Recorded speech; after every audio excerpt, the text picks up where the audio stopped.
Good morning and welcome to Rising. It's Amber and Jessica back together again. Heck yeah. Nice. Let's go. Happy Brat Summer. I'm wearing my Brat Summer green. It's Brat Friday. I look goth compared to you. I know, our telepathy is out of sync, but maybe next Friday we'll get it right. All right, so let's get into this. President Joe Biden and Vice President Kamala Harris are also back together again. They made a joint appearance Thursday to highlight how they've made good on the promise to tackle prescription drug costs. This was the first time the pair appeared together since Biden dropped out of the race and Harris took over the top of the Democratic ticket. Speaking at an event in Prince George's County Community College in Maryland, they touted their work to lower Medicare prescription drug prices, the economy, and what the administration has done to alleviate costs for Americans. Take a look. We believe deeply every senior in our nation should be able to live with security, stability, and dignity. And so in the United States of America, no senior should have to choose between either filling their prescription or paying their rent. I believe that health care should be a right, not a privilege in America. And Cam and I are here today to make a major announcement on our efforts to lower the extraordinary high prescription drug prices. The pair announced drug makers have agreed to cut prices of 10 of the other most expensive drugs under Medicare. They predict this move could save seniors $1.5 billion. Meanwhile, GOP nominee Donald Trump held a presser Thursday too. This one from his golf club in Bedminster, New Jersey. Trump blasted Harris from the beginning. Listen. Kamala Harris is a radical California liberal who broke the economy, broke the border, and broke the world, frankly. Very destructive to the entire world because as we go, oftentimes the world goes. She destroys everything she touches, and if she wins, your finances and your country will never recover. You're never going to recover. I'm very angry at her that she'd weaponized the justice system against me and other people. Very angry at her. I think I'm entitled to personal attacks. I don't have a lot of respect for her. I don't have a lot of respect for her intelligence, and I think she'll be a terrible president. Trump VP pick J.D. Vance has also not let his foot off the gas in attacking Harris, posting a sarcastic response to her allegedly cribbing Trump's policy proposals. Quote, Kamala Harris will soon propose that we finish the border wall and make America great again. No one should be fooled by the fake campaign copying President Trump's vision. The difference is Trump actually lowered prices as president. Harris is in power now and does nothing. Polling shows Trump and Harris neck and neck, with some revealing Harris is possibly pulling ahead of Trump. According to The Hill and Decision Desk HQ, right now Harris is polling at 49% compared to Trump's 47.2%. And according to 538's latest tally, Harris is also besting Trump. As of this morning, Harris is 2.9 percentage points in front, with 46.3% versus Trump's 43.5%. Of course, we can always find polls that say the opposite. I would just cite a couple just to indicate that I think the race is very tight. I think it's incredibly close. Democracy Initiative, which had a poll of 2,700 respondents, has Trump up 4 percentage points. And then on background, I was shown results from a 3,000-person national survey that was fielded last week and has been running monthly since January. And the generic congressional ballot is dead even, while Trump is up 2 points over Harris. But Harris has been performing well. There's no question about that. She, according to this same survey, is up 3 points from where Biden was pre-debate. But Trump's still edging her out there. So again, I think the race is effectively tied. We're basically back to where we were maybe a couple of weeks before the first presidential debate. Yeah, I think it's interesting seeing Trump have all those products next to him giving free advertising to honey bunches of oats and Folgers. A very interesting ploy. I know that a lot of Americans don't have Medicare and are struggling with drug costs and are not impacted by this policy around Medicare. But it's still good that seniors are not paying more than so many other countries for the same exact prescription. American healthcare has become an absolute scam. But it's shocking to hear Joe Biden say, healthcare is a right. That's what we believe. Kamala Harris came out and said she's not pushing for universal single-payer healthcare. There will not be a push for that in this campaign cycle. But if you believe healthcare is a right, this is a right that you need money to access. If we said that about our other rights, sure, you have to buy a gun to get a gun. I guess you have the right to bear arms, but you need money to get it. But a lot of our other fundamental freedoms and rights, like our right to free speech, you don't buy your way to free speech. You can buy your way to be heard more, but that's not a right you can only access with a certain amount of dollars. So I don't like it when people who are not using their power as the President of the United States to ensure that people enjoy this right. It feels just like lip service. And so it's just another one of those election cycles where regular working class people are really not having their main concerns addressed with clear policy plans from either major party. This is a fundamental problem with the Harris campaign, is she has been in the White House effectively for 4 years. Obviously, she's not the president, but according to all of the comments that her and Biden have made over the past 4 years, they are working intertwined together on all of these policies. So if she really has as much say in the administration as she says she has, then she should have been able to accomplish these things that have been on her policy platform or added to it over the past couple of weeks for the past 4 years. I mean, we heard Karine Jean-Pierre, the White House press secretary, say yesterday that there is no daylight between Joe Biden and Kamala Harris. Susan Rice saying that it's actually offensive to suggest that Kamala did not have much of a hand in this administration. Biden saying that she was not going to distance herself from Bidenomics on the campaign trail. And then in this joint appearance, Kamala Harris calls Biden extraordinary and has previously tweeted about how both her and Joe were instrumental in getting Bidenomics done. Then we get the July inflation report out and we see that, okay, great, the inflationary rate has fallen down to 2.9%. It's still a full percentage point over where it was when they took office, not to mention prices still remain 20% higher, with electricity 40% higher than it was when Biden and Harris took office. So for her to say she's going to fix the economy after they've had 4 years and we're still struggling is incredibly hollow.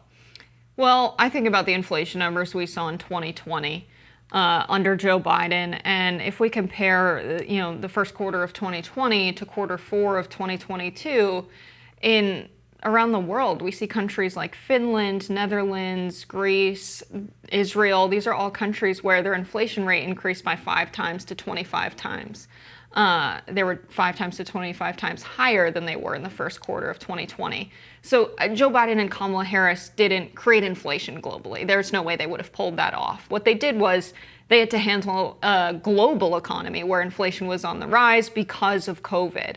And so I think they've done a good job getting inflation down. What I have a question about is we had 2 things reported. When Kamala Harris was serving as vice president, I mean, she still is, but throughout the tenure, this was like a year or 2 ago, there was a lot of reporting that she's not present in meetings, that she's not talking a lot with Biden, that she's not invited to meetings, and she's ousted. And now we have, people crediting her for all of Biden's record. I don't know what is reality. I don't know if she was working on things independent of the president, and we'll never know. But it seems that Biden made a deal with her that actually we're going to have to talk about my record on the campaign trail. And I don't know if this was in exchange for an endorsement. We know that Biden cares about his legacy, and this could have been a thing of, I'm going to drop out and endorse you, but on your campaign trail, you're going to talk about all of the good stuff that happened when I was president.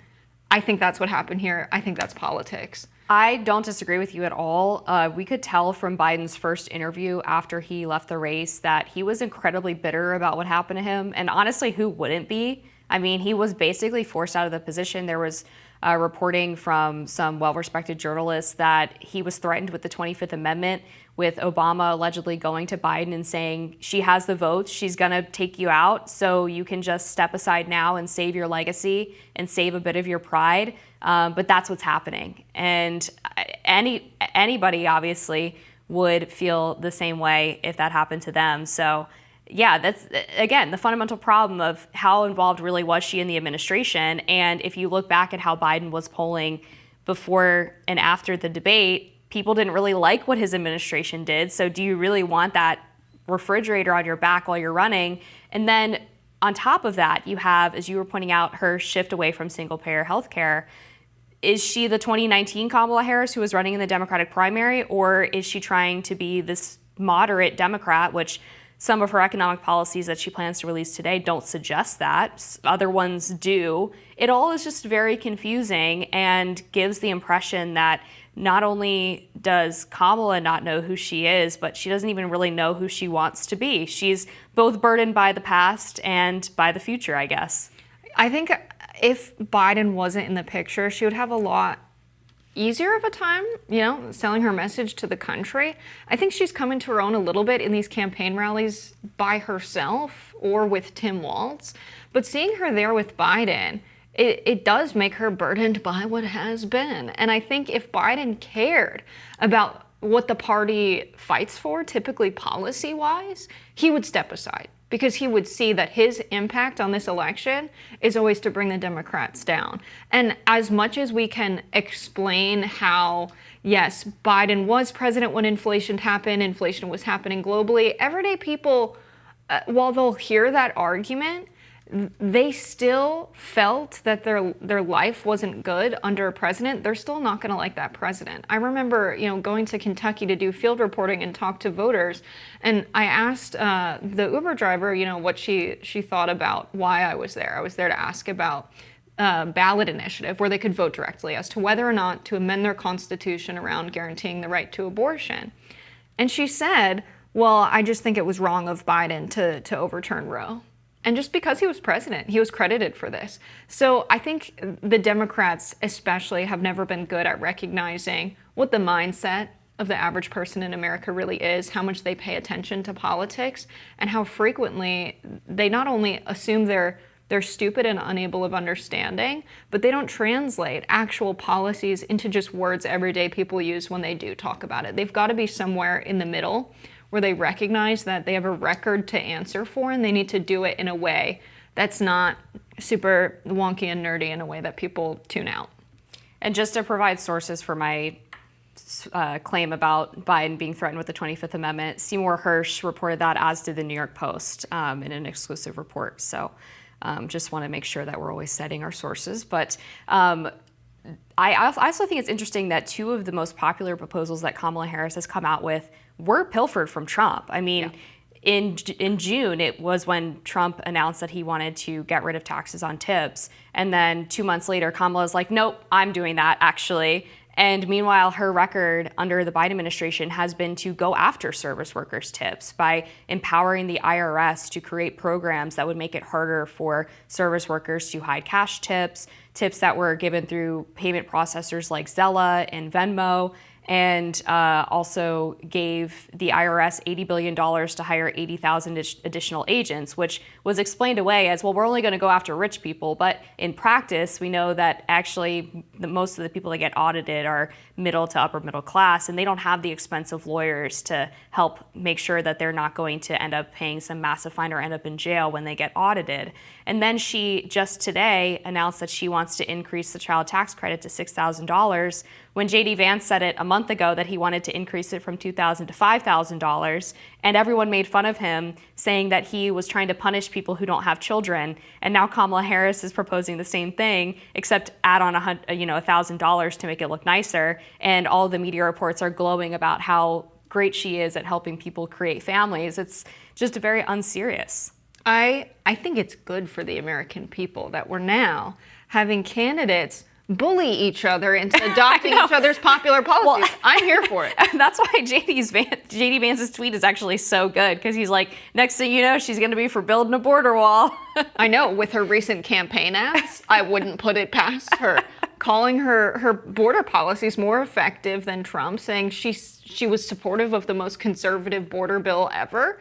They are really fighting for the middle, and I think they're leaving out a lot of everyday working people. I keep tuning into these videos about the tax changes that have happened from Trump's tax bill, and it's mechanics and it's construction workers, and they're very upset about one specific thing, which my dad was a contractor, a carpenter, and so I kind of get where they're coming from. If you have status as an employee, you cannot have write-offs on your taxes for investing capital and purchasing tools and things that you use. Now, mechanics have to buy tools based on what job they do, because some car is a European model with a very specific wrench or what have you. It's very expensive. But because of this adjustment in the tax code, when filing taxes, a lot of mechanics and contract workers were surprised that they weren't getting these write-offs, and they were paying thousands of dollars more. I mean, they were getting a fraction off, but they're paying tens of thousands in tools.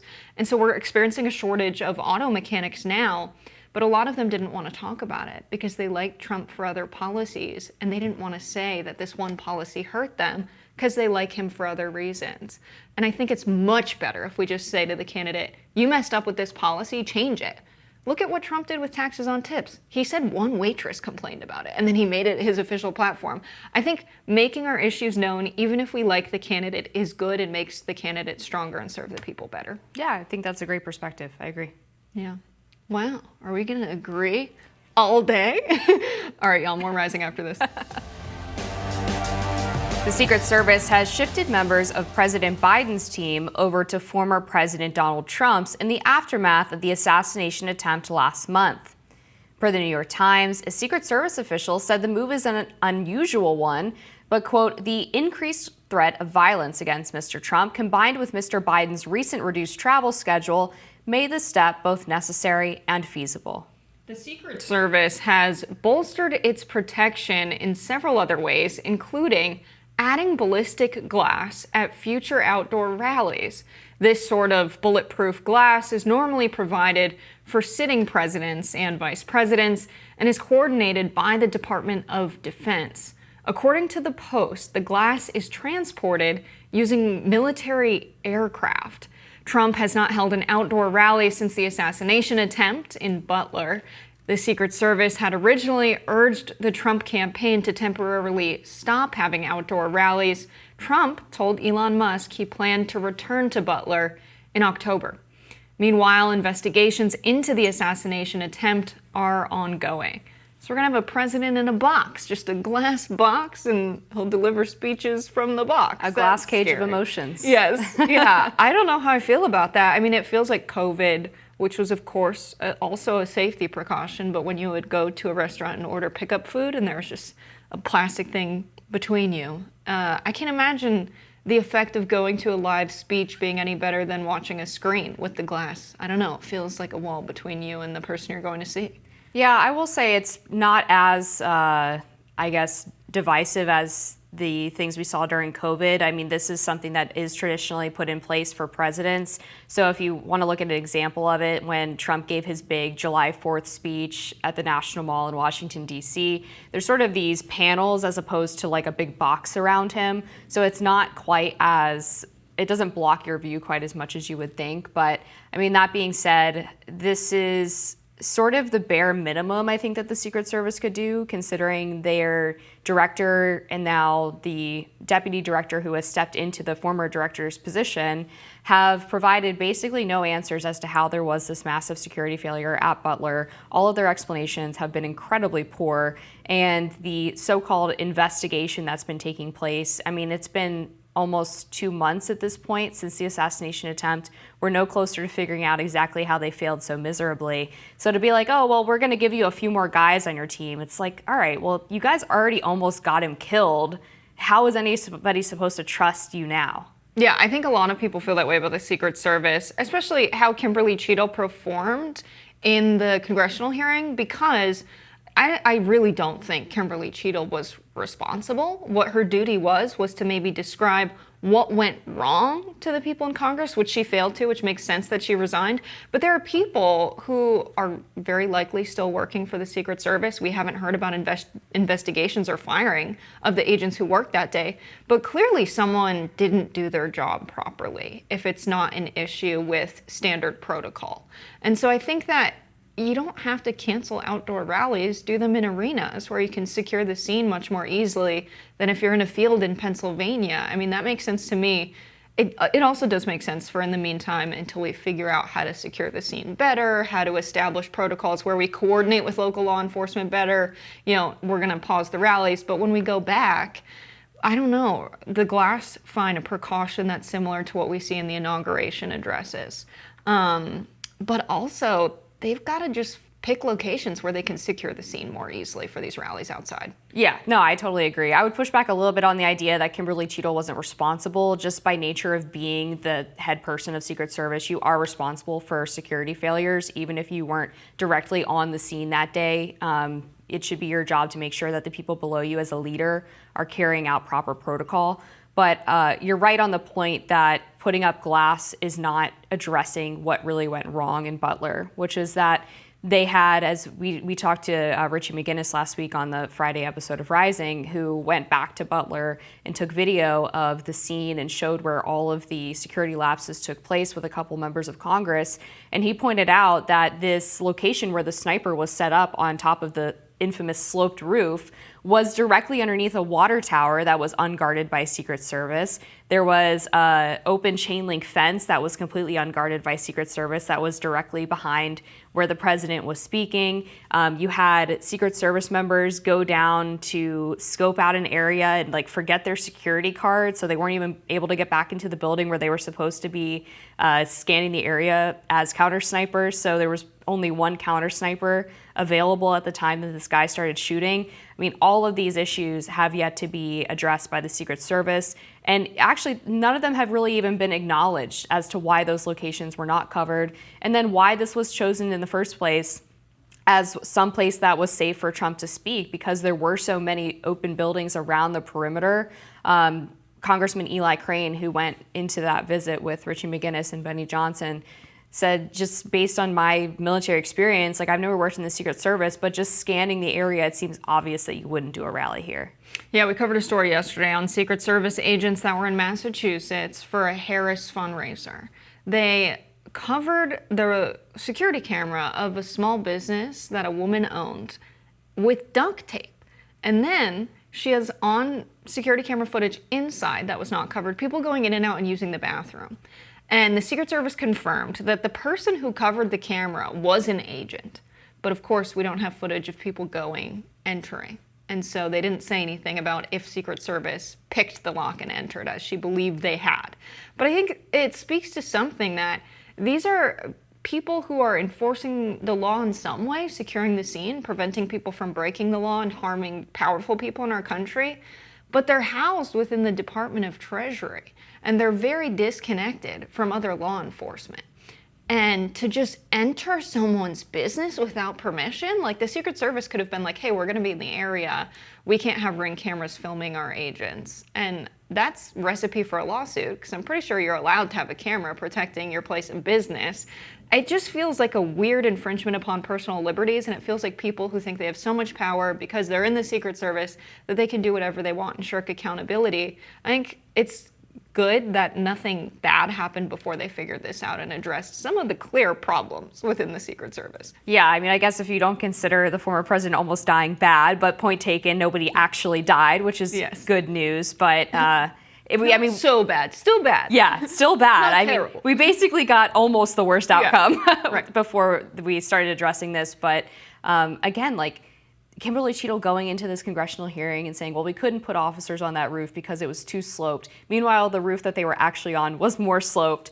It's just unbelievable incompetence. And then pretty much immediately after the assassination attempt, she actually showed up at the Republican National Convention to do this sort of victory lap, as the most important thing that the Secret Service agents there were interested in doing was taking my lighter so I couldn't smoke inside the perimeter. But then less than a mile outside of the perimeter, they had two incidents where people actually were killed because they were being crazy and walking around with guns. So it's pathetic. I'm glad she resigned, but there's obviously still a major cleanup that needs to happen in the Secret Service. So they were open carrying where they weren't allowed to? There was one guy who had, he wasn't killed, but he had a bag full of guns and ammo and no permit or anything, and had a scream mask, which seems a little sketchy.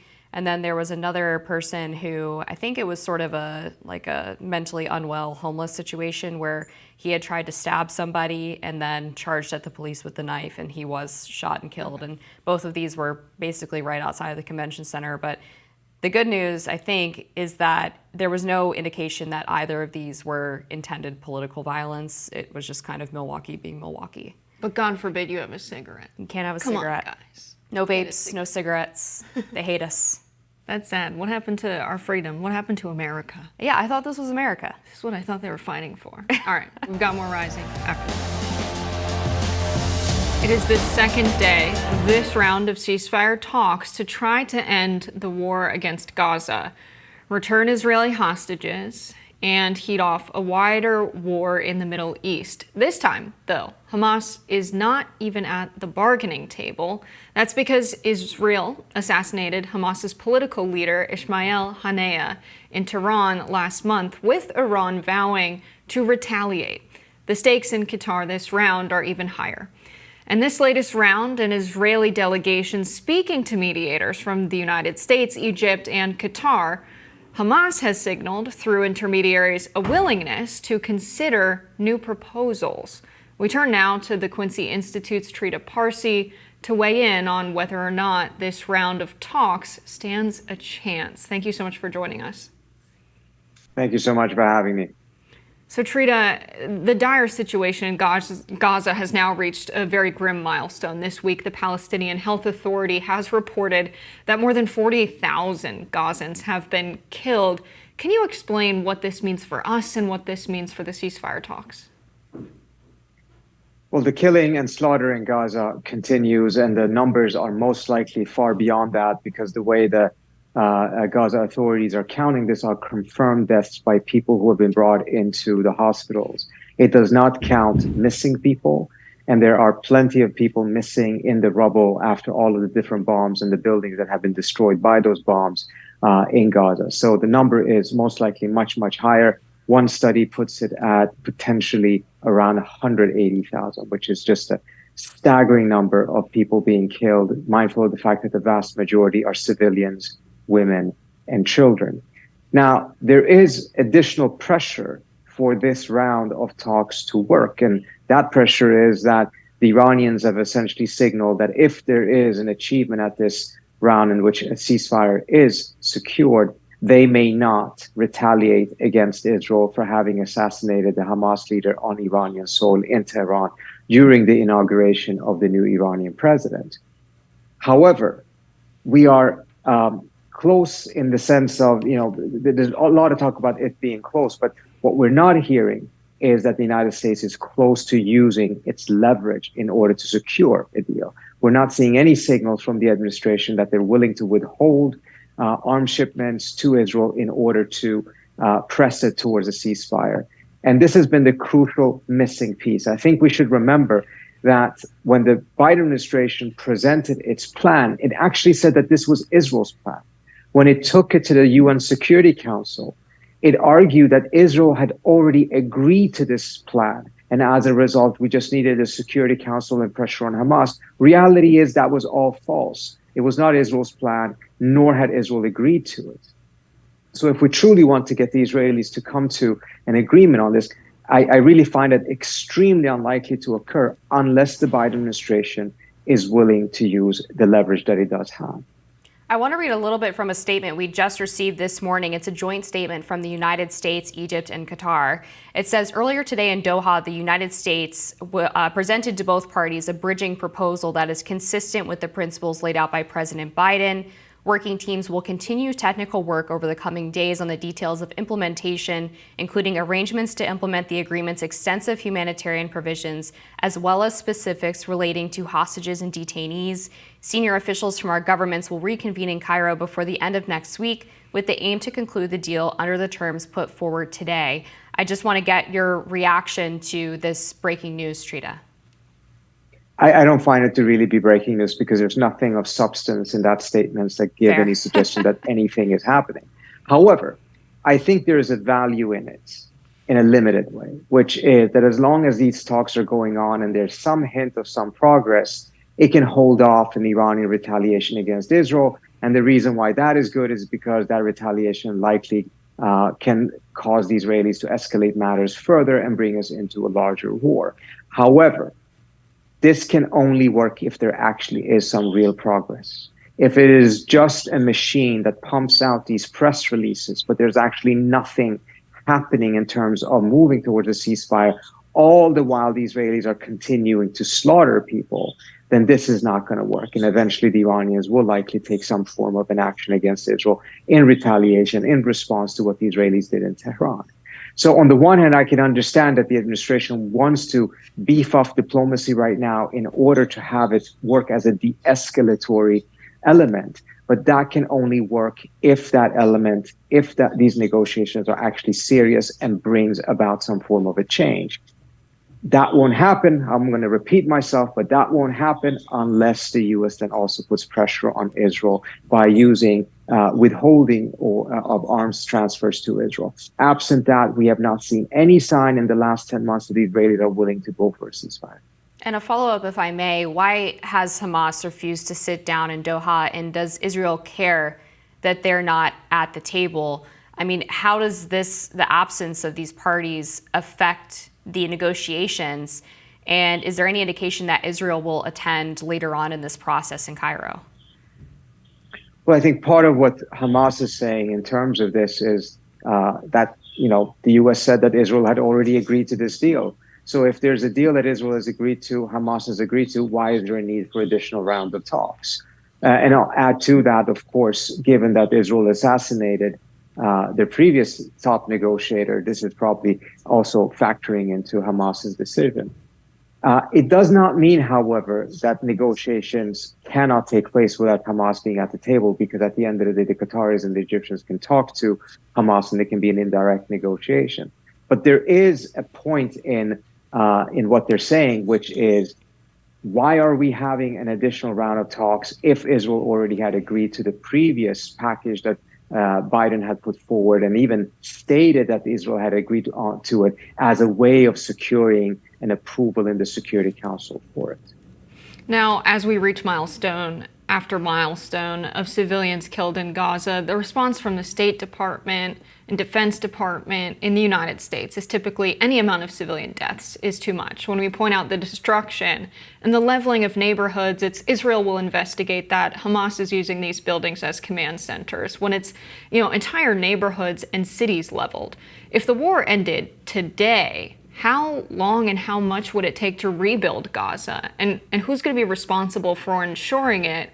I don't think there's any hope, but is there any hope for the current generation of children who've grown up in war to live in a free Palestine? We've also heard that Israel is not okay with a Gaza controlled by an independent government post-war.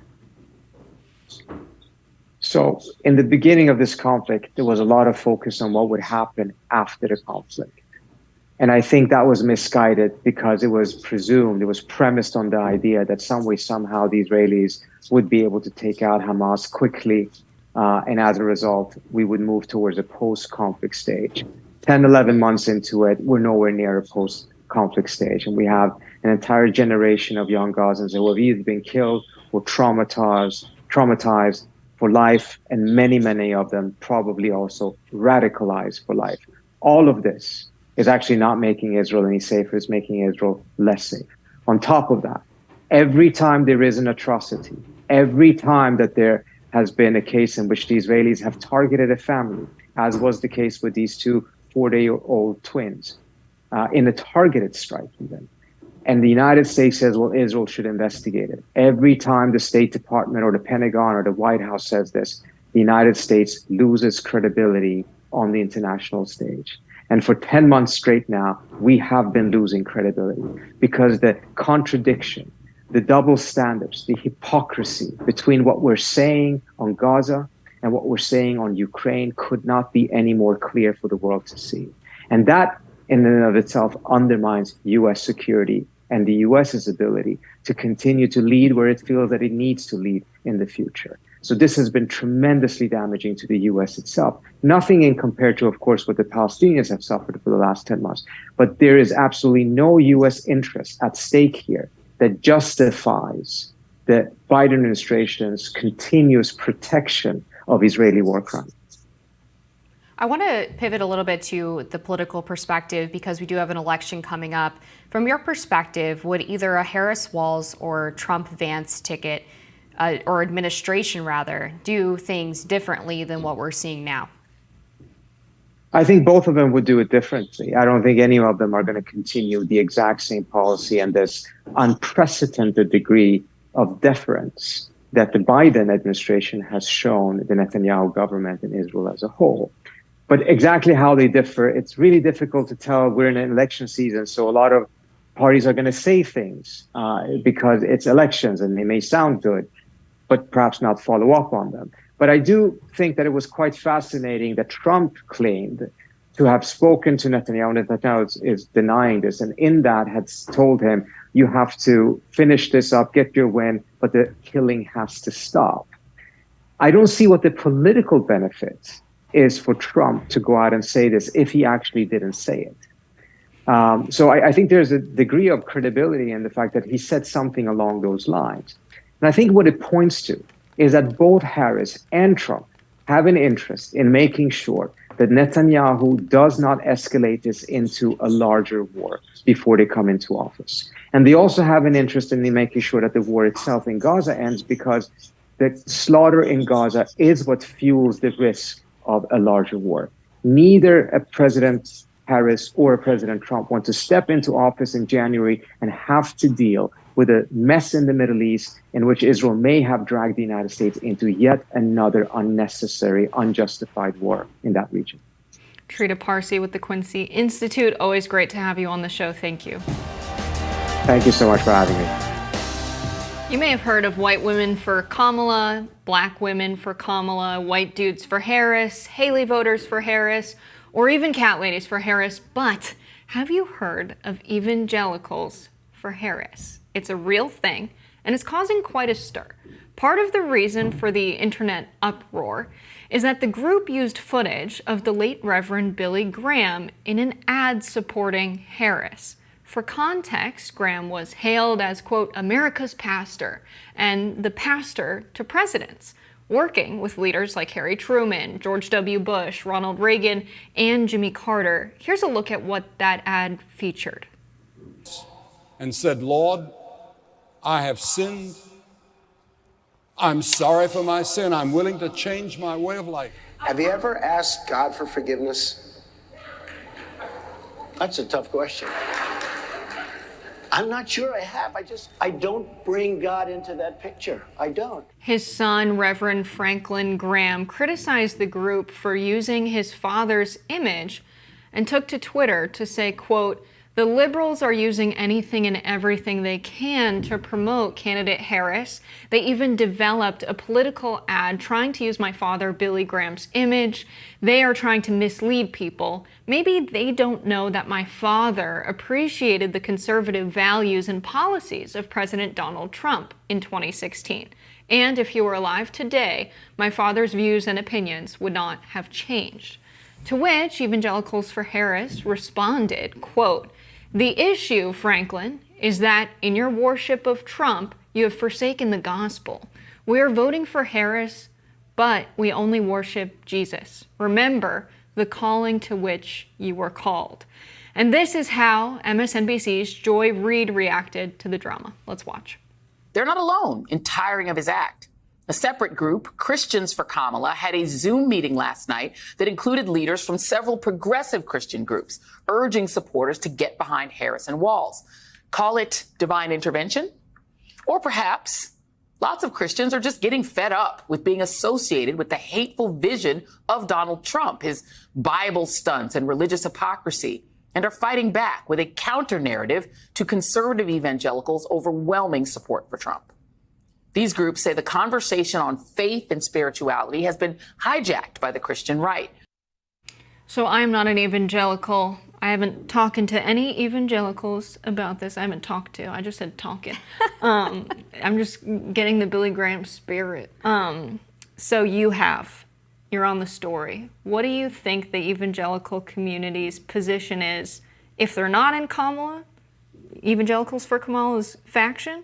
Is there another faction? What do they make of Kamala's new group? Well, I mean, traditionally, evangelicals have voted for Republican candidates because of the social conservatism policies that they support. So this is definitely a break from that. I think it was very dishonest for them to use Billy Graham in that ad to suggest that he would be opposed to Trump and in support of Kamala Harris. As Billy Graham's son, Franklin Graham, pointed out, one of the last election that he voted in was for Trump in 2016. He did vote for Trump.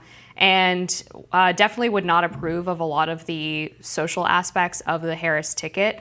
He definitely viewed social conservatism as a really important part of his pastorhood and the work that he was trying to do as a preacher.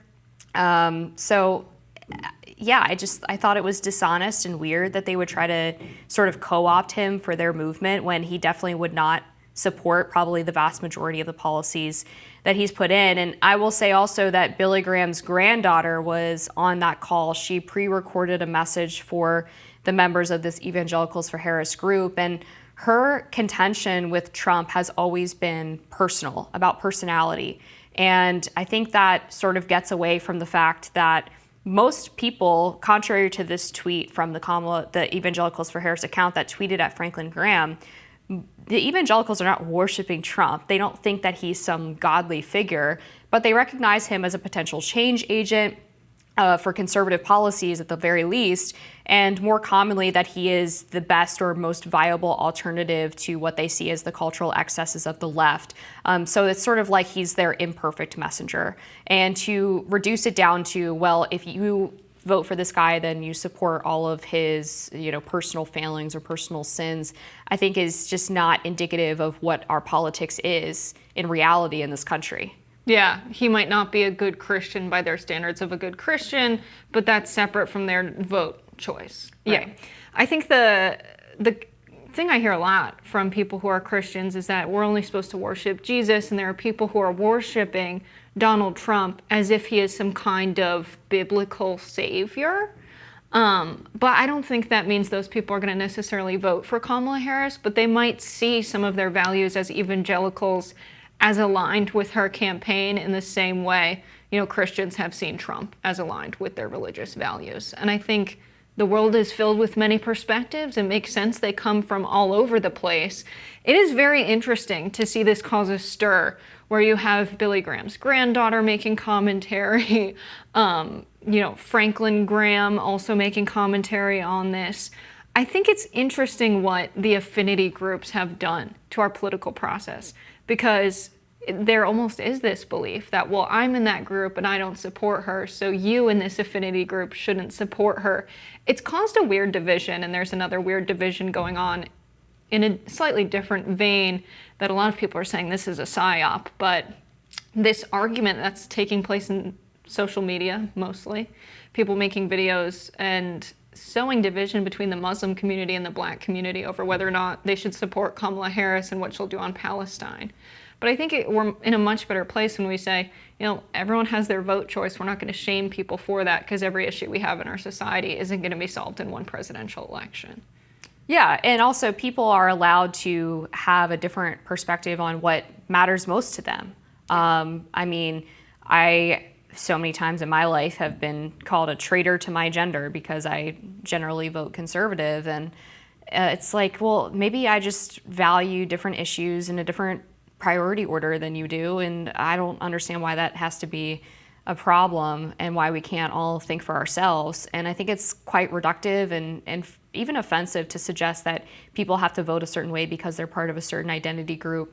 The faith question can be a little bit different because there are things that we're really not supposed to compromise on, at least from a Catholic perspective. I obviously don't speak for evangelicals, but I know that things like abortion and transgenderism and socialism and feminism are all things that, from a left perspective, would cut against a lot of Christian social teachings.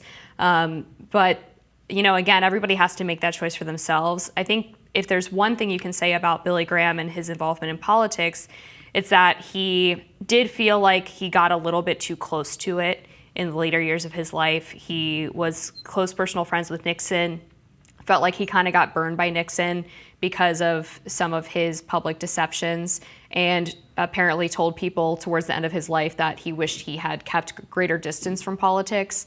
And I actually think that's one thing that the Catholic Church does pretty well, is that they don't, endorse candidates. They don't really get that involved in politics besides providing voting guides on what the issues and policy positions of each candidate is. They don't tell you who to vote for, but they tell you to vote your conscience. And so they kind of, give you guidelines and ideas of what you should be thinking about when you go to the polls, but it's not this same sort of political movement that we've seen with some of the Southern Christian denominations. Yeah, I think this election is definitely exposing that Christianity is not a monolith, that you have Christians who are looking at the part of the Bible that says you need to love your neighbor and you need to, give part of your material things to the poor and make sure everyone's whole.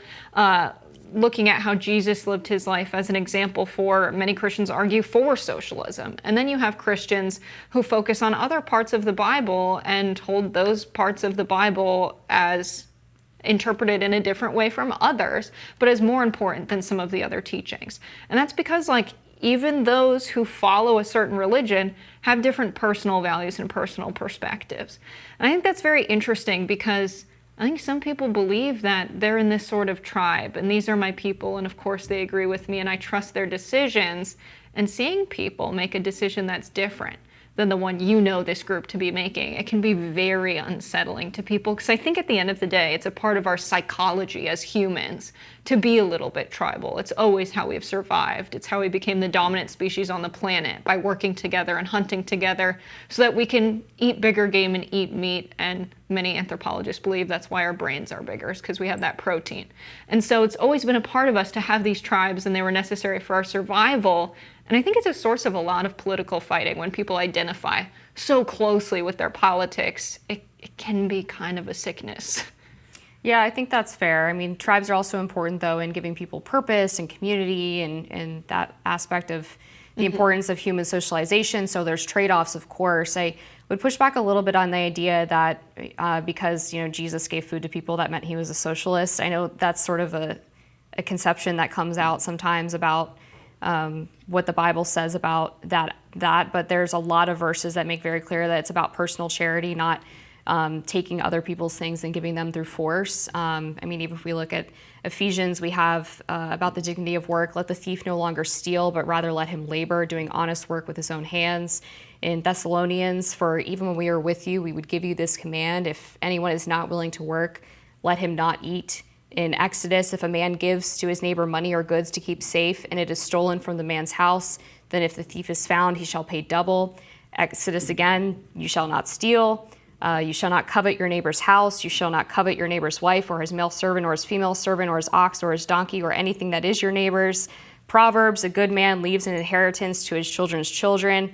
The list goes on, and I think it's important to point out that Christians and evangelicals and Catholics in particular give the most to charity every year in the United States. When you break it down on religious versus irreligious people, Christians give the most to charity. And so that's more consistent with biblical teaching, to give your personal affects to charity than to use government force to take from somebody to give to somebody else, because it's not really keeping with God's teaching about helping others if you have to do it through government force. Yeah, I hear about if you're willing to work and you want to work, you can work, you should work to earn a living for yourself. To me, that sounds like my pal Pavlina Chernova, who argues for a job guarantee. So like I said, yeah, people have different values, they interpret things differently.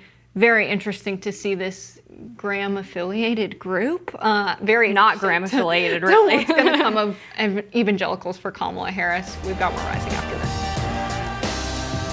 It seems after nearly 4 years of ignoring and downplaying any problems surrounding Hunter Biden, the mainstream media is finally starting to get it.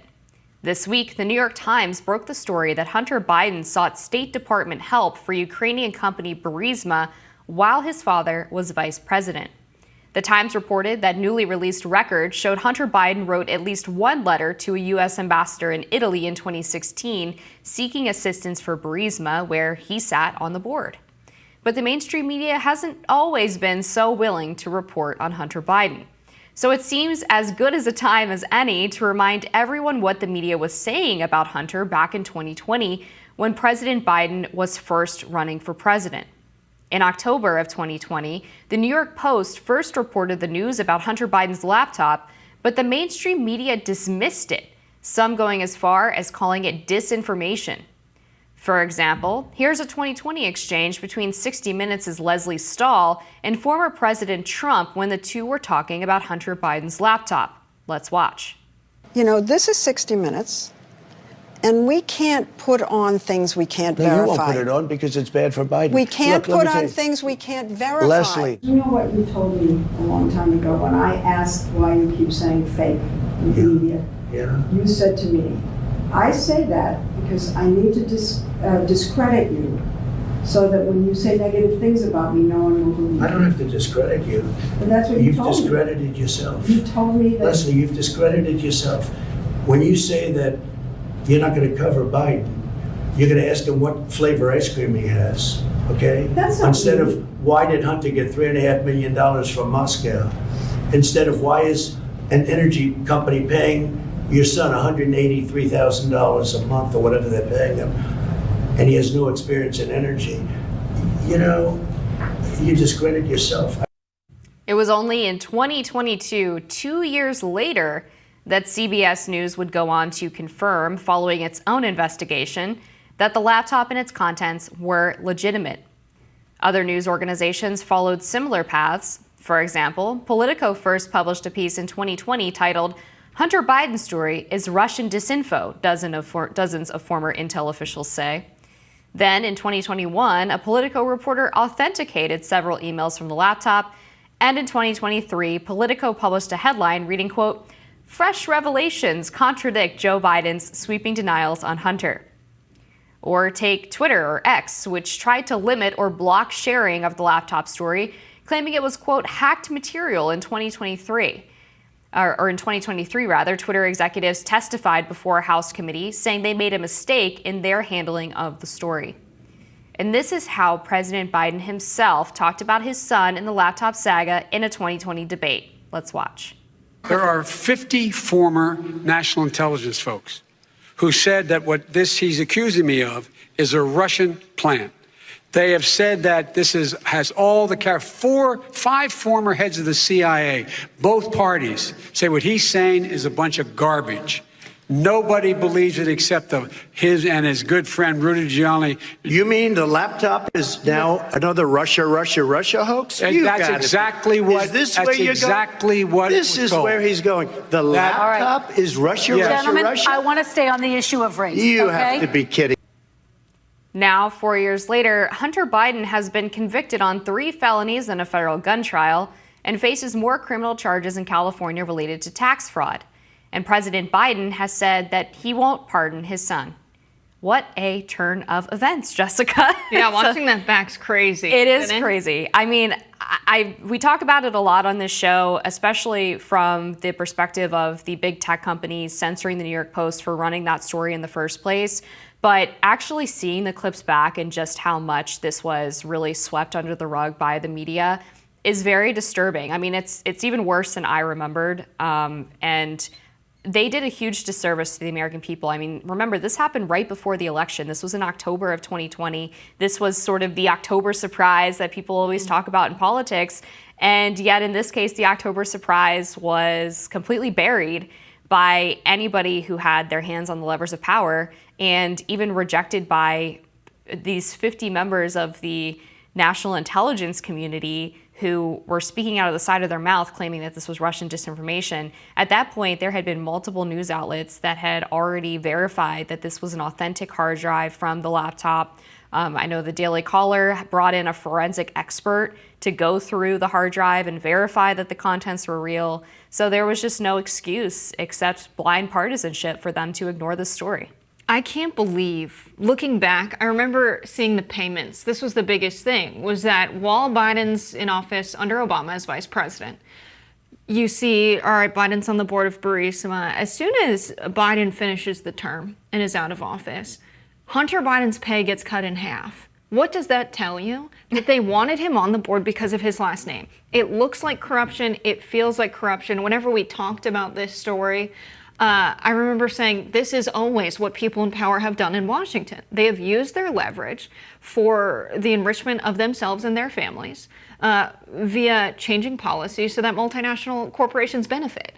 And I remember having people on the left see me talking about the Hunter Biden laptop on Rising and saying, Rising's corrupted her, she's a right-winger now. Oh, jeez. And since when is hating on the CIA? You've seen people on the left talk about this. When you talked about the New York Times being a stenographer for the CIA, they were like, that's crazy. Real people who are critical of the government understand this and these things. And I always said, we don't know that Biden ever helped him out, but we do know that he used his last name, he used his position in order to make some money from Burisma, and Burisma was complicit in this as well. Now, we still don't have evidence that Biden helped, but we know that Hunter asked. And I think that's the key thing Trump was talking about in that 60 Minutes interview, was, don't you think it's weird that the pay he was getting was cut in half? That signals to anyone that you should look into this more. And then you had members of the CIA say to Joe Biden, or behind closed doors, we don't know what their conversation was, but they came out and they said, no, this looks like disinformation. It doesn't matter that they say this looks like X, Y, or Z. We need evidence. We need to investigate it. And, not the first time members of the CIA and president were in cahoots around something like this. That's what we'd expect. That's what I said when we originally reported it. And I feel like so many people owe apologies to those who were reporting on this while it was happening. Yeah, you're exactly right. I mean, they were really dragged through the mud. They were completely smeared, and it was a sight to behold, I'll say that. And since then, we've had this congressional committee that's been tasked with investigating the alleged Biden family corruption, and there has not been the smoking gun to say that, there's a video of Joe Biden saying, get me that money from Burisma. But there's been a lot of circumstantial evidence that would suggest that he, at the very least, was aware of what was going on, even if he wasn't directly involved with it.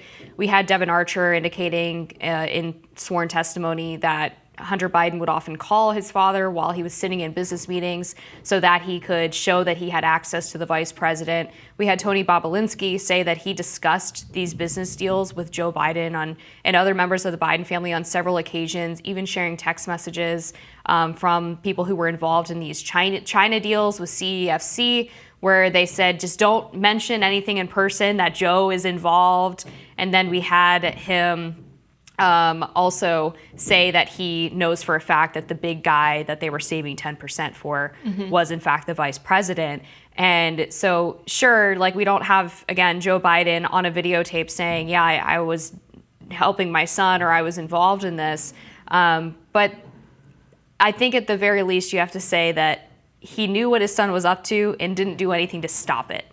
And that in itself is a problem if you are a vice president of the United States. And people forget, too, former President Donald Trump was impeached for asking about this on a phone call with the Ukrainian president, Volodymyr Zelensky, years before the Russia-Ukraine war started, and asking them to help him investigate this alleged corruption. And it feels like 10 lifetimes ago, and yet this is still being investigated by that House committee. So they haven't turned anything up in a while, but it's just hard to believe how much was really ignored and sideswept by the media and the Democratic Party. And how things changed over time with this story. It was like you have Biden dismissing it there on the debate stage, saying this is a Russia thing. Then Trump saying, oh, it's just Russia. It's Russia, Russia, Russia, really again.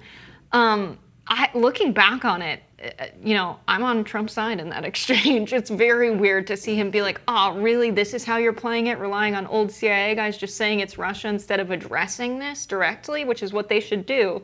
But I think because you had a lot of very establishment liberal-aligned media saying, oh, this is ridiculous, the laptop hoax, they're always talking about the laptop. People who watch the news and get the news from people saying that, they're like, yeah, those guys are ridiculous, always talking about the laptop. Imagine how frustrating it is for the people who are paying attention to what's been exposed on the laptop and what we know about the seller. And it's just like, that made the other side, the conservatives, go a little bit more crazy with the laptop and be like, the laptop!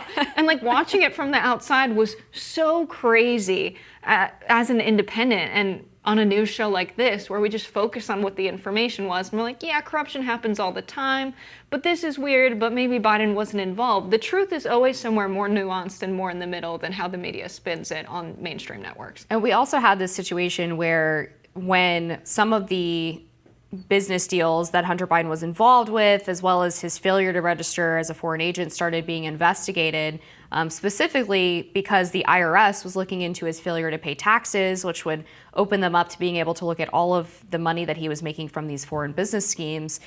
There were 2 whistleblowers that came out and testified that they were stonewalled in their investigation because they were getting too close to the president.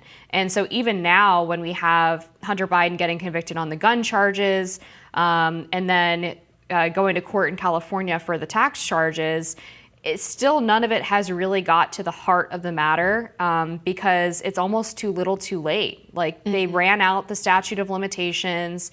They forced these IRS investigators to limit the scope of their investigation, and they still have not been able to really dive deep into those financial records, figure out where the money went.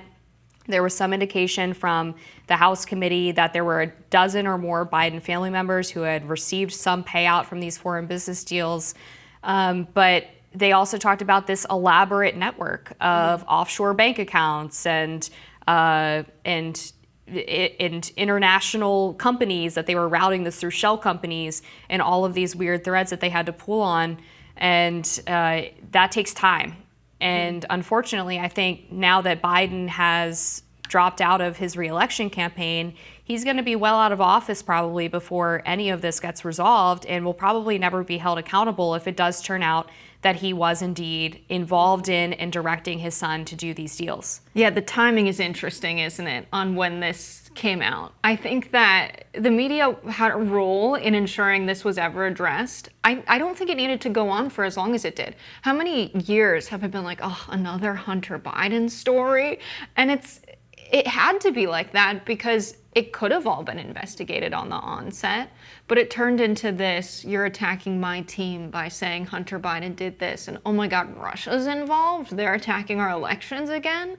And instead of it being seen as, oh, there's potential corruption happening in my government, as a citizen who served by this government, that should be investigated whenever it happened. If that was the reaction, which I believe is the most common sense reaction, this could have been resolved in a few months if the necessary resources were allocated to thoroughly investigating it. And I think that's what's so frustrating, is that it's dragged out so long that there isn't a resolution to it, and the wealthiest guys who end up in high positions of power get to keep doing stuff like this. And the only difference will be that next time, whoever the Hunter Biden is will register as a foreign agent, so the corruption they do is legal.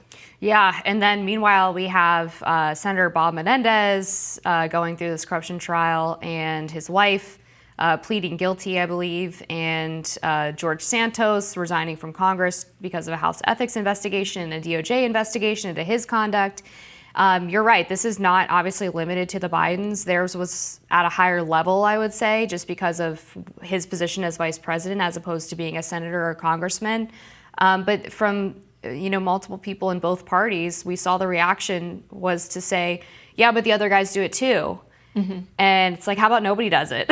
Right. That would be nice, but of course we don't live in a utopia, and people have all kinds of perverse incentives when they get in government, and it's a disservice and disappointing for the American people who deserve clean representatives who are actually working in their best interests. Yeah, I think it's a good place to land that one day, hopefully, maybe corruption will be taken seriously in America. We've got more rising after this. Would you sign away your right to sue? Well, Disney Plus users apparently do when they subscribe to Disney's streaming service. Jeffrey Piccolo filed a wrongful death suit against Disney after his wife suffered a fatal allergic reaction at the Disney Springs restaurant. Now, Disney is trying to get the lawsuit filed in May tossed because the plaintiff purchased a trial subscription back in 2019 of Disney Plus. He must have skipped reading the fine print that says any user dispute must be, quote, resolved by individual binding arbitration. Per Disney, Piccolo waived his right to sue when he purchased a trial subscription back in 2019. He must have skipped reading the fine print that says any user dispute must be resolved by individual binding arbitration.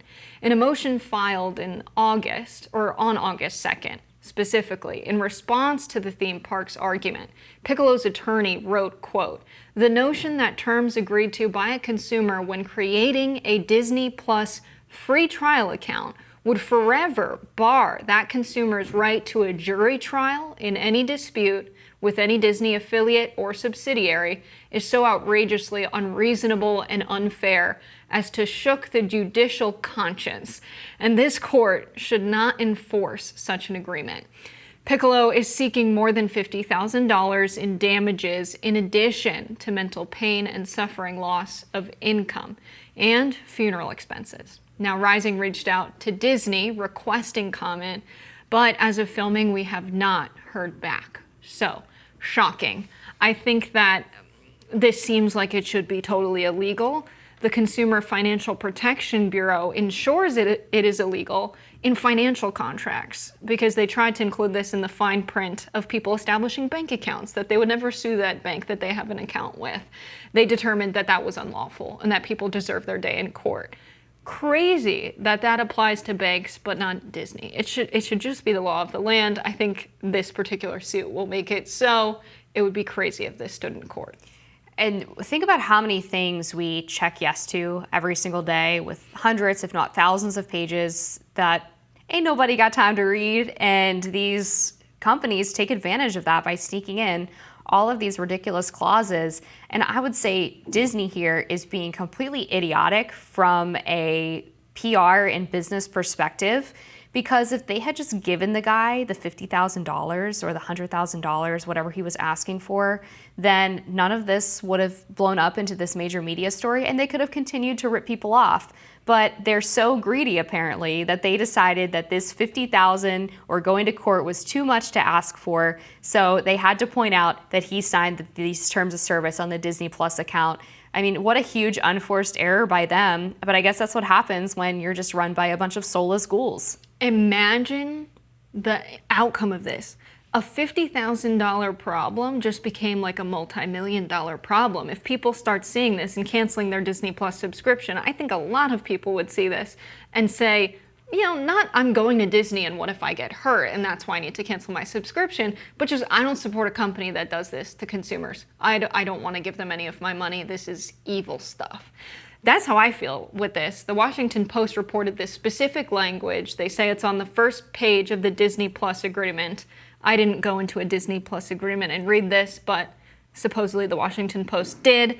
It says, any dispute between you and us, except for small claims, which in most jurisdictions is like up to 10K, except for small claims, is subject to a class action waiver and must be resolved by individual binding arbitration.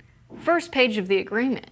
And are we supposed to read the fine print? I remember when the CFPB was negotiating, the terms of this. Chuck Schumer gave a speech and he said, do you expect a small family of people to read the multi-page agreement just to set up a bank account or get a mortgage on their house and see that they won't be able to sue if the bank does something illegal and harms them in some way? He's like, people don't have time to read this. The average working American is not sifting through their bank documents. They think the arrangement is, I deposit money, you keep it in the account, you can invest a part of it as long as I can come back and get my secured deposit because you have FDIC insurance. Like, that's the arrangement they think they're getting into. This extra stuff is a consumer protection concern. I think it's important for people to understand as well that this is not a case where this guy's wife deliberately ate something that she was allergic to. This is not the case of someone, twisting their ankle in the park and saying, I'm going to go after Disney. This woman ordered something off of the menu that was supposed to be allergen-free, confirmed with the waitress or the chef or whoever that it did not have whatever allergen in it, and then was served the food that did in fact have the allergen in it. And unfortunately, she died from that allergic reaction. So this was due to some kind of negligence from Disney staff, which is what makes this, I think, a reasonable lawsuit to bring against the company. And unfortunately, over the past 5 years or so, Disney has just repeatedly proven itself to be a terrible company with really poor business practices. There was an audit done of their Reedy Creek arrangement in Florida about a year ago. Crazy. totally crazy. Like, if people don't know the details of the Reedy Creek audit, Let's talk Reedy Creek. let's Amber. talk about it. Thank God. Because I wrote an article about this at the time. I got like an embargoed copy of the audit, and I wrote about it, and I was blown away reading this document. So just for a 10,000 foot view. Yeah. Basically what was happening is that Reedy Creek is technically independent from Disney, except Disney effectively bribes all of the members of the Reedy Creek governing board to make sure that they are nice to Disney. So they would give millions of dollars worth of special park passes to Reedy Creek employees, significant discounts on cruises, food and merchandise, and they would handpick leadership through some shady land deals to make sure that the Reedy Creek board was completely in Disney's pocket. And this has been happening since the establishment of this sort of separate government since 1967. And Disney is the only company in the United States of America that enjoys this special privilege that is since being winded down by the DeSantis administration, which is one of the greatest things he's done as governor, is actually hold Disney accountable for all of this crony capitalism that they've been benefiting from for the past 60 years. Yeah, I became obsessed with Reedy Creek because of their special ability to act like a municipality, like a city or a town, and issue bonds. So they can sell a bond to someone. They say, I'm going to invest $2,000 in Disney. They have a promised return after 10 or so years. This is something that's usually a power of a federal government, a state government, a town. There are corporate bonds as well. But this has to do with the land they own in Florida. And there's very chunky legislation in Florida that backs this up. This is why Ron DeSantis couldn't take away their independent status, because baked into that legislation that allowed them to issue bonds was that they had to absolve all of that debt before they were ever acquired. So that would mean that the state of Florida would have to raise taxes on their residents in order to cover that, to acquire their independent status or buy them out of it. And there were some calculations done by people who became way too obsessed with this. And that would be about $2,500 annually on average for a family of four in Florida that they would have to pay in order to get Disney out of their contract. Crazy that they convinced the legislator in Florida to basically give them forever status as an independent entity. This is a corporation in the United States of America, not subject, seemingly, to regulation by the federal government or state government, Ron DeSantis in this case. Crazy. And Disney effectively lied when they were lobbying the government for this special privilege too, because it was predicated on the fact that they were going to build Epcot up as an actual community of people living there with grocery stores and fire departments and police stations and developments of single family homes. And so they needed this jurisdictional independence because they were going to be basically creating a city. And of course, as we now know, they never actually created a city. There are practically no residents that live in Reedy Creek. It's all just theme parks. So Disney just enjoys all of these special tax benefits and this governance over their own property. And the land deals are incredibly insane because the legislation requires that landowners are given voting power over board members proportional to how many acres they own. Naturally, Disney owns pretty much all of the land, so they get to handpick board members. And the ones that they don't, on the land that they don't own, they would temporarily deed small plots of land to people that they wanted to serve on the board who they knew were going to be friendly to Disney, so that they would have the land ownership required to serve on the board. And so it's sort of this just like hand-picked Disney friends getting deeds of land so that they can go serve on Reedy Creek and pass policies that are good for Disney. And in exchange, they get park passes, cruises, discounts on food, merchandise, etc. And it's just this entire like circular bed of corruption. Yeah, Benito Mussolini back in the day said fascism would more accurately be called corporatism and is the merging together of the corporation and the state. And so Disney needs to be regulated to the extent that the Supreme Court deems what is going on there unconstitutional, that a corporation is operating like a self-governing body, which is an increasingly common issue. Unfortunately, in the United States, we had Deb Fischer, the senator from Nebraska, the largest rail yard in the country. She takes a lot of money from the biggest railroads in the country and basically gave them the power to self-regulate. And we're seeing 4 derailments in Nebraska over the last month. Just a disaster whenever you have this kind of exchange and agreement. So we'll see what happens with this lawsuit. I hope it has implications that protect many other people from this and brings attention what Disney's been up to these days. Me too. This is why it's so mind-blowing to me that some members of the Republican establishment are still so corporatist to a fault when we've seen how corporations in many cases are just as able to take advantage of Americans and their rights as the government and have increasingly asserted themselves as a legitimate danger to your individual liberties. I agree. It doesn't just have to be called the government to be an infringement on your liberties or it'd be bad. Yeah, we've got more Rising after this. A CNN panel absolutely lost it when Republican Representative Nancy Mace struggled to correctly pronounce Vice President Kamala Harris's name. Let's watch. And Kamala's. You had it right. You almost got it. I will say Kamala's name any way that I want to. No, but you mispronounced her and you also misjudged her. I just did, and I'll do it again. Mispronouncing her name. That's Congresswoman to acknowledge her humanity. If I purposely mispronounced your name, that would not be appropriate. Policies. The interview went totally downhill from there. Take a look. When you disrespect Kamala Harris by saying you will call her whatever you want, I know you don't intend it to be that way. That's the history and legacy of white disregard for the humanity of black people. So now you're calling me racist. I didn't say. I just said you weren't a racist. That is complete. No, you don't have to intend racism to accomplish it. You are intending that your I am disrespect racist, of Kamala Harris is part and parcel of a tradition of disrespect. It's offensive, Congresswoman. Why can't you just? I'm not calling you a racist. I'm telling you what the practice is racist. You are. You absolutely are. Let me get in here. No, what's disgusting is your disrespect of her. Professor, this gentleman said, I didn't know her name. He's trying to do it. Is her disrespect of women. She doesn't know what a woman is. And if 25 years ago, white women don't have the ability to tell black women who paid the price of blood to make this country what it is to tell them they're not real women. Mace then refused to condemn Trump's recent comments that Harris, quote, turned black. Let's watch. I didn't hear him say it. I didn't hear what he said about her race. I am not going to weigh in on her race.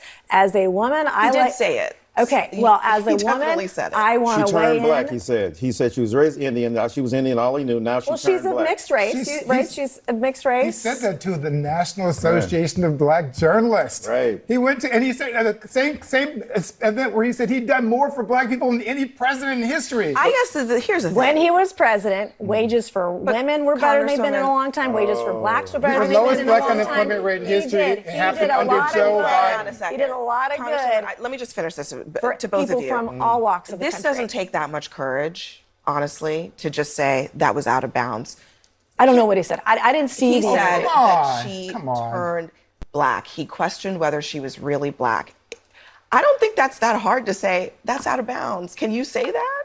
I mean, I didn't say it, and I would not say it. Just say yes. I just said it. We are connected to your inability to pronounce her name. We are out of time. It's a very. We are out of time. It's a cult. They won't say anything that goes against the cult. Yes, you are. You are a cult member. Are you kidding me? It's a cult.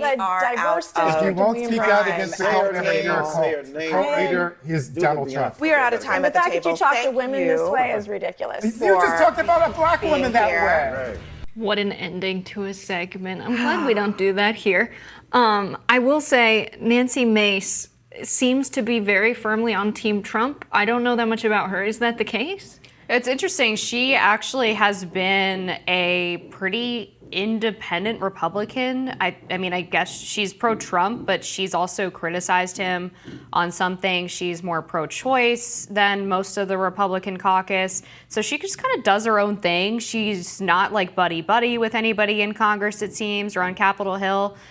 She got in trouble recently at a prayer breakfast for talking about how much she loves to bone her fiance. I remember this. So, I mean, she's just sort of like a wild card. Yeah, no media. You can't media train this woman. No. She is untrainable. I remember the prayer breakfast story. She made a comment about she was late because her fiance pulled her back into bed. Yeah. Not what you wanted, not talk over breakfast at a prayer breakfast, nevertheless.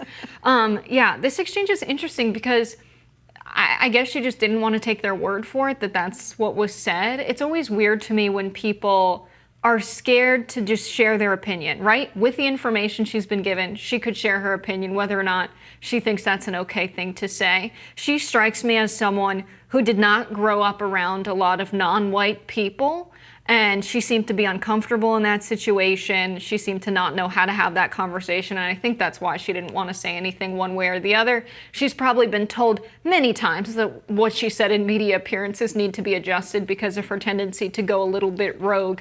So I think that's what was going on there. That's what I see. She was uncomfortable with the entire nature of the conversation, and maybe isn't that aware of what is racist and what is not racist, because she has the vibe to me of a person who's only ever been around white people, to be honest. Apparently she's from Fayetteville, North Carolina. I don't know how much you know about Fayetteville.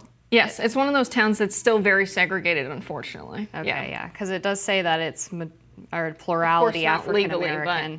Yeah, you see a lot of towns like that. Yeah. Okay. Well, I definitely would refrain from saying anything about who she may or may not have grown up around without knowing more. I don't know that she looked uncomfortable. I think she was just being kind of obstinate because she had this entire CNN panel basically ganging up on her. Michael Eric Dyson, Georgetown professor, unfortunately, I know him well. I thought that his comment about how her failing to pronounce Kamala's name correctly was due to some inherent bias or subconscious bias was pretty ridiculous. I mean, people struggled to say Pete Buttigieg's name, and of course nobody was insinuating that that was about race because he's a white guy.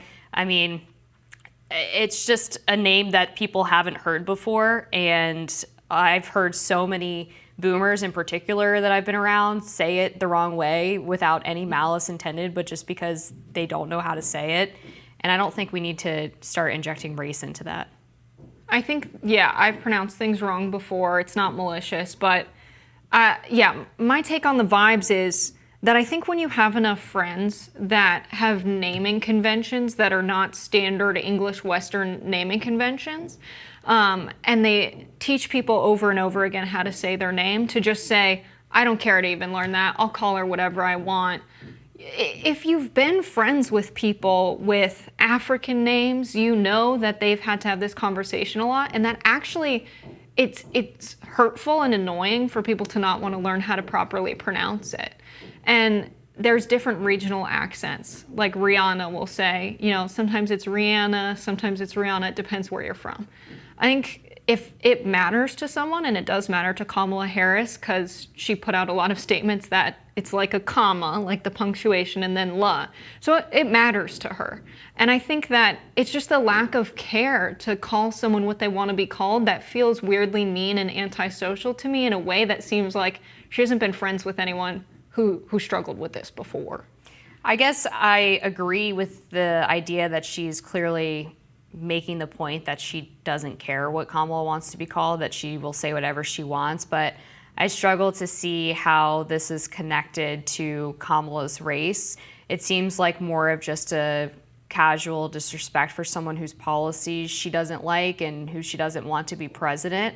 And I just don't want to speculate about who Nancy Mace's friends are and how that might have driven her decision to mispronounce Kamala's name. I'd rather believe that it's ignorance than it's something willfully evil from Nancy Mace. And Is that's it why evil, though? I mean, not evil, but mean, maybe, yeah. Yeah, I'd rather give her the benefit of the doubt that maybe it's a lesson she hasn't learned in her life before than it's something she's doing on purpose to be hurtful because of her race.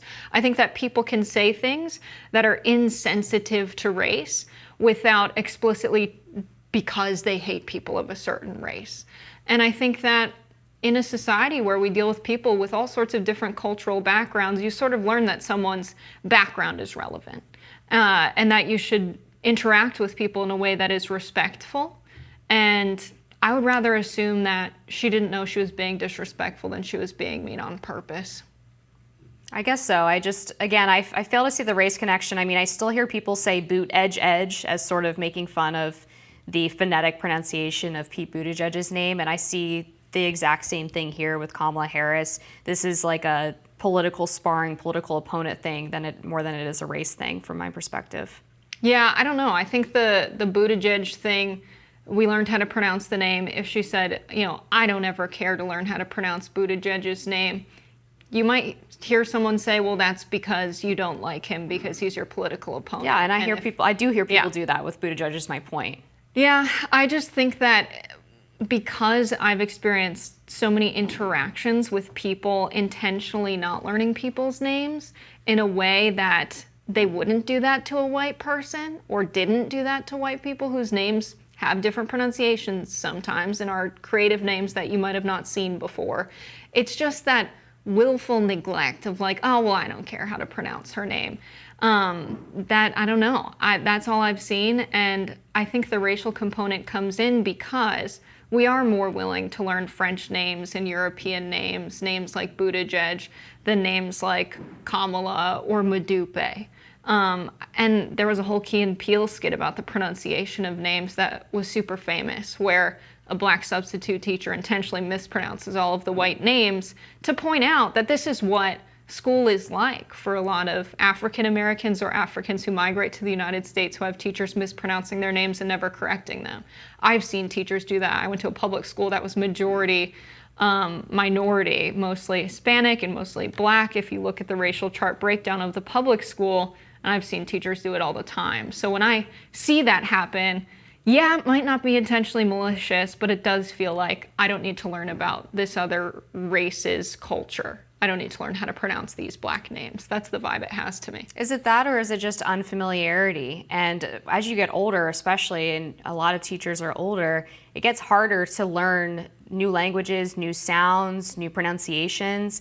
That's why a lot of countries start teaching kids foreign languages when they're really young, because their brains are more malleable to adopting multiple languages at that point.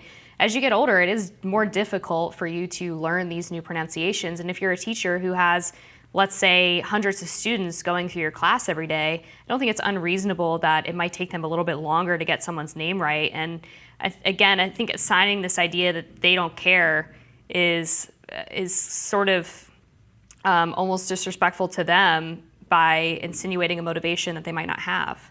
Well, Nancy said, I'll call her whatever I want. Oh, no, I agree with you on Nancy, but I'm saying like connecting this to, because we're trying to make the racial connection, right? Yeah. And so the racial connection you're saying is that you've seen this happen before with other people who are minorities who have names that are not super common in American vernacular. And I think the Nancy Mace situation is she's saying, this is my political opponent, whatever. She's Kamala, whatever. I'll say whatever I want. Versus a teacher who encounters a student whose name they're not familiar with, and they have a lot of students come through, and maybe they're doing their best, but they're working really hard and they just can't get it right. I think those are two separate situations, and for the through line to be that it's about race doesn't track for me. Yeah, I think for me, it's that because I grew up alongside a lot of children of different cultural backgrounds, racial backgrounds, it does come natural when you're a kid and you're malleable. I do see what you're saying. There are definitely old white guys who I think grew up where they lived in a homogenous neighborhood. There wasn't a lot of cross-cultural or cross-racial interactions that they had growing up. And so it is this unwillingness to learn that I think is a bit racist. And there's this belief that racism only happens when you believe someone of a different race from you deserves unequal rights. And no, I believe, black people deserve full rights, and that somehow you're not a racist person because you believe that, not realizing that this unwillingness to learn someone else's name because they're from a different culture and intentionally calling them, the very English phonetic spelling of their name, what that would suggest when they correct you, and to continue to call them the way you know to call them. It's almost, the unwillingness to recognize that cultural difference, and the feeling that they shouldn't have to feels like white supremacy. Ooh, okay. I think we're gonna have to agree to disagree on this one. We will. More rising after this. If you've been on social media over the last few days, you might have seen some drama involving actress Blake Lively. Blake Lively starred in a new movie called It Ends With Us, the film adaptation of Colleen Hoover's novel with themes of love and domestic abuse at the forefront. The film follows the relationship of Lily Bloom, played by Lively in the movie, and Riley Kincaid, portrayed by Justin Baldoni. Social media has accused Lively of trivializing the movie's theme of domestic violence in some of her press interviews. Most of us, if we're lucky enough to run into a celebrity in public, we only have a few moments to maybe speak with you guys. But for people who see this movie, who relate to the topics of this movie on a deeply personal level, they're really going to want to talk to you. This movie is going to affect people, and they're going to want to tell you about their lives. So if someone understands the themes of this movie, comes across you in public, and they want to really talk to you, what's the best way for them to be able to talk to you about this? How would you recommend they go about it? Like asking for like my address or my phone number or like my location share. Or I could just location share you, and then we could. I'm just curious about social security number.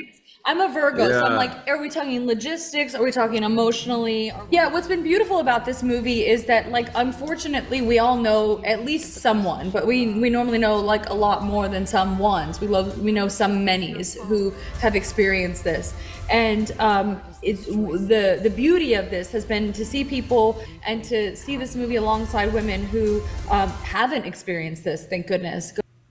And here was her message for fans in a movie promo. Hello, Blake Lively here. Colleen Hoover. And It Ends With Us is in theaters now, so grab your friends, wear your florals, and head out to see it. Let's listen to what Baldoni had to say about the film's message. What was the why for you? The why was that if a Lily Bloom in real life can sit in this theater and maybe make a different choice for herself than was made for her, maybe she sees herself on that screen and she leaves the theater and chooses something different for herself. That's why I made the movie. Reactions have been overflowing on X. Quote, watching Blake Lively be so flip and cruel about victims of domestic violence is really something. You could have just learned the names of one or two resources for DV victims and said you'd guide them to those resources. This Ends With Us press tour on behalf of Blake Lively is fundamentally disgusting and ridiculous. Thank you to Baldoni for explaining the film with the respect it deserves, from one survivor to a cast of a film about surviving. Justin Baldoni's PR team could be spinning things, but she said this on her own. Others are coming to Blake Lively's defense. So, Amber, what do you make of what's going on here? This is interesting to me because Blake Lively has long been sort of an America's sweetheart kind of actress. Like, people have just really loved her and her relationship with Ryan Reynolds. And very quickly, the internet has turned on her in a lot of ways. I've seen a lot of clips come up on my social media. I don't know why. There they are, of her being rather rude to some interviewers in the past. One interviewer actually released an old clip that she did not put out initially because it was very embarrassing for Blake Lively and the woman that she did it with, because they looked like just two high school mean girls. Apparently, this interviewer asked a question that Blake Lively didn't like, and so she talked to her co-star the entire time and ignored the interviewer and was speaking sarcastically right in front of her about the question that she had asked. And then you have this clip where she's shading the interviewer once again. And I think it's caused people to reevaluate, is Blake Lively really this sweetheart that we thought she was in the Sisterhood of the Traveling Pants? Or is she just sort of another Hollywood brat who is entitled to think she can behave however she wants? People are pointing out that Baldoni and Lively are doing press for the film separately. And that indicates that there was some kind of disagreement or split. I have read some analysis about the disagreements over what the cut of the film should be, which Ryan Reynolds was a part of. Blake Lively makes, contributions to the directing of the film on top of this, and that Baldoni favored a different kind of a cut. And so was there a big fight over what should be, what should not be, and that caused them to say, you know what, we're going to do our press for the film separately.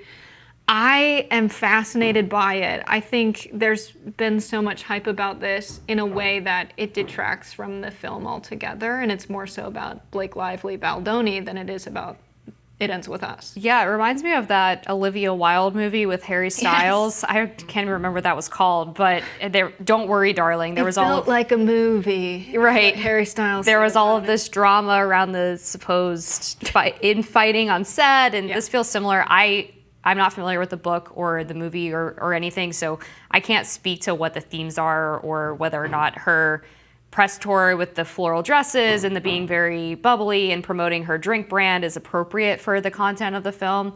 But I do see, my suspicion at least, is that given I've never heard of Justin Baldoni before, I don't think he would have a sophisticated enough PR team to be just planting all of this negative press about Blake Lively. It seems like this is something that's happening a bit more organically as people are sort of dissecting her public interviews. But her PR team has definitely responded by trying to go after Justin Baldoni and make her sort of the savior of this whole film. There was a TMZ article that came out a couple of days ago where Blake Lively apparently felt that Justin Baldoni had fat shamed her during a scene and kissed her too long during one of the kissing scenes. And then there's been anonymous sources saying that nobody on set liked Justin Baldoni and he was difficult to work with. So this is sort of a classic back and forth, it seems, of two Hollywood stars kind of trying to get the upper hand in the press. Yeah, when I saw the reporting on the different cuts thing, I was like, but then they would have just said, we artistically felt we should go different directions, we feel different ways about the film, that's why we're doing our press separately. It seems like there's something more going on there, because that's like so obvious for a PR company to figure out a statement on. The problems have to be much deeper.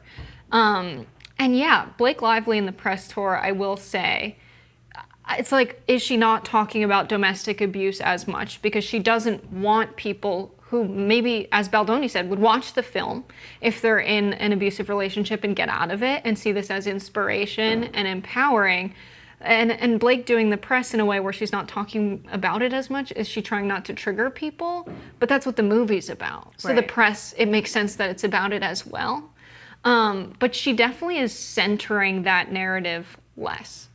And maybe it's just a part of, she's been an actress since she was in her teens, and maybe she's been sheltered from a lot of real world problems. We know powerful women deal with domestic abuse, but I think you get some training in having tough conversations when you have coworkers that you work alongside that are going through tough stuff. When you're experiencing celebrity and a great success at a young age, I think you don't develop that muscle as much because you don't have to. Yeah, because you're a little bit more sheltered, maybe a little more privileged. I think it would be so simple for her PR team to have prepared her some resources she could direct women to if they felt like seen by the film, and she hasn't been doing that either. Instead, she's been remarking very snarkily to people who ask questions about the film's themes, which seems unnecessary. There was, regarding this quibble about the edit, I think Justin Baldoni actually made kind of a sassy comment when asked about a follow-up to the film. I guess they're thinking about doing a sequel, where he said, yeah, maybe Blake will direct this one, or something to that effect, kind of calling out the fact that he felt she had kind of taken over the creative process of the filmmaking. But one tweet that I saw that stuck out to me was a reminder that Blake Lively and Leighton Meester were never friends on the set of Gossip Girl. And Leighton Meester's pretty unproblematic.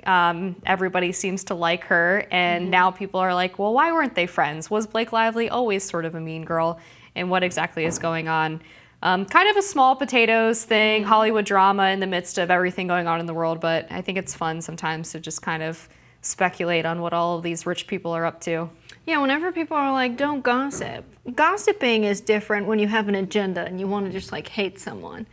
I feel like you can talk about the human experience in a way that allows everyone to learn about it with insight and questions. And it might be very possible that Baldoni did something to Blake Lively that made her not like him, and we don't know about that, and maybe she doesn't want to talk about that because she doesn't want the film to be hurt by it. There could be a lot going on here that we don't know. Obviously there is. But from what we've seen, I think people just want Blake Lively to talk about DV more in the press tour. And if she's smart, she will take that advice. That's what I'm getting to. And I'm just a professional celebrity hater. So these are always fun for me because it's like, oh, surprise, another celebrity sucks. Shocker. Yeah, I blame the conditions that they're in. Not to say all celebrities are victim, but I think Hollywood's a toxic environment, and it's hard to be a good person and have a long career in Hollywood. Especially if you start when you're young, as we've seen from all of these new exposés about child stars. Those are the ones I really feel poorly for, the ones whose parents didn't protect them from the industry. That's just devastating. Yeah, let's see if America's sweetheart stays America's sweetheart. We'll keep following the story. That's real news. That's it. That's our last story of the day. That does it for us. It's been great being back with you, Amber. Yeah, you too, Jess. I enjoyed it. Be sure to like, share, and subscribe so you never miss any content. And for those of you who like to listen while on the go, we are now available anywhere you listen to podcasts. Bye, y'all.